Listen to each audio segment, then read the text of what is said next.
呢本聖經都好大隻㗎啦，都未夠大。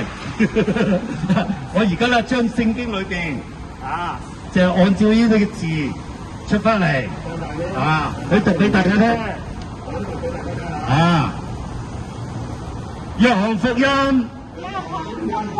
20章24至到29節，一陣間都會讀埋。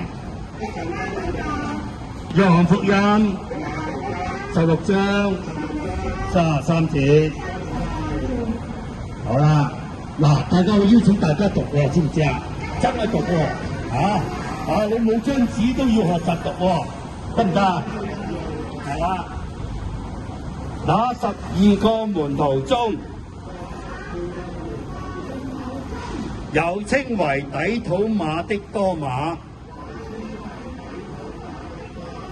耶穌來的時候，他沒有和他們同在。那些門徒就對他說：我們已經看見主了。多馬卻說：我非看見他手上的釘痕，用指頭探入那釘痕，又用手探入他的肋旁，我總不信。過了8日，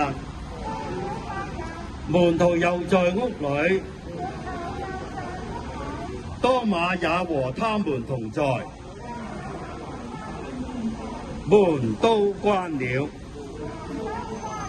耶穌來，站在當中說：願你們平安。就對多馬說：伸過你的指頭來，摸我的手，伸出你的手來，探入我的肋旁，不要疑惑，總要信。多馬說：我的主，我的上帝。耶穌對他說：你因看見了我才信，那沒有看見就信的有福了。我將這些事告訴你們，是要叫你們在我裏面有平安。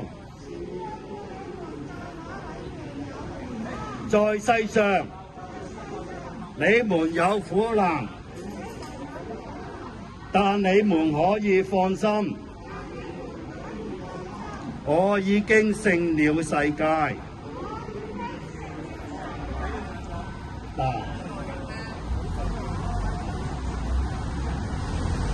乖啦，一齊學習好嘛？係啦，一齊學習好。我想問下大家喎，那門徒當中咧有個叫做底土馬嘅多馬喎，咁呢件嘅事蹟係幾時嘅事咧？